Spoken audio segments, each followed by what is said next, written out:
السلام علیکم ورحمۃ اللہ وبرکاتہ۔ ناظرین، استقبال ہے آپ کا ہمارے قصوہ چینل میں۔ آج ہم جو ویڈیو لے کر آئے ہیں، جس بات پر گفتگو کرنے جا رہے ہیں، اس سے اسکرین پر بھی دیا گیا ہے۔ وہ کیا ہے؟ وہ مستزنی کے نقصانات۔ مستزنی کیا ہے؟ اسے جھلک کہا جاتا ہے۔ جھلک یعنی ہاتھ سے منی نکالنا، ہاتھ سے منی کا خارج کرنا۔ جیسے دوسرا نام اس کا نکاح بالید ہے، ہاتھ سے نکاح کرنا۔ یہ بدترین خصلت اور بدترین عادت اور بہت بری عادت۔ اللہ کے نبی صلی اللہ علیہ وسلم نے اس برے فعل کی حرمت فرمائی ہے۔ حدیث کے اس میں ممانعت بھی آئی ہے کہ جو اپنے ہاتھ سے منی خارج کرتا ہے، منی نکالتا ہے، قیامت کے دن اللہ رب العزت اس کو اپنے ہاتھ سے بچے پیدا کرنے کا حکم دے، یا پھر قیامت کے دن اس سے ہاتھ سے بچے پیدا ہوں۔ یہ بہت بری خصلت۔ اس سے اخروی نقصان ہی نہیں صرف، بلکہ اس سے دنیاوی بھی نقصان ہے۔ جس شخص کے اندر یہ عادت پائی جاتی ہے، وہ شخص ناقابل نکاح ہوتا، نکاح کے قابل نہیں ہوتا۔ اور اس کے علاوہ اس مرض کی وجہ سے سارے ہی باڈی کے اندر بیماری پھیلتی ہے۔ پیٹ کی خرابی، بدہضمی اور دل کی خرابی، دل کا بیمار ہونا، دماغ کی خرابی۔ یہ شخص ہمیشہ سوچ فکر میں رہتا ہے، غمی کے اندر مبتلا رہتا ہے۔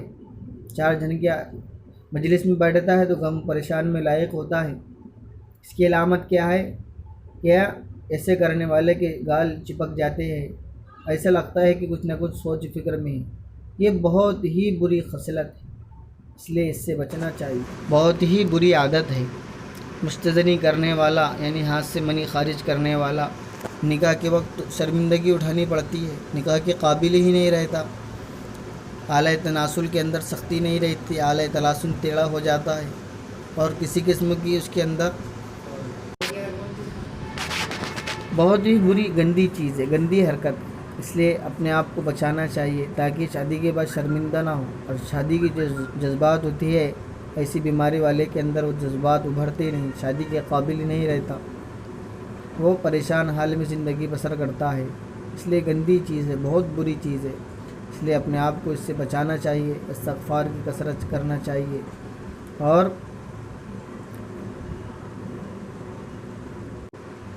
اس گندی عادت سے اپنے آپ کو بچائے۔ اللہ سے اگر کسی شخص نے کر لیا ہے اس کے لیے استغفار ہے۔ استغفار ہمارے سارے گناہوں کو دھو دیتا ہے۔ حدیث کے اندر ہے التائب من الذنب کمن لا ذنب لہ، توبہ کرنے والا ایسے جیسا گویا وہ ابھی اپنی ماں کی پیٹ سے پیدا ہے، گویا انہیں گناہ کیا ہی نہیں۔ اس لیے بری حرکتوں سے اپنے آپ کو بچائے تاکہ ہم شادی کے قابل رہے۔ اور ایسے شخص کرنے والا جب اس کی شادی ہو بھی جائے تو بچے پیدا کرنے کے قابل نہیں رہتا۔ بہت خطرناک بیماری ہے، اور اس بیماری جسمانی بہت سے خرابی لائق ہوتی ہے، پیدا ہوتی ہے۔ اس لیے خود بھی اپنے آپ کو بچائے، دوسروں کو بھی بچانے کی کوشش کرے۔ آپ سے ریکویسٹ ہے، درخواست ہے کہ آپ ہمارے چینل کو سبسکرائب کریں، لائک کمنٹ کریں۔ والسلام علیکم ورحمۃ اللہ وبرکاتہ۔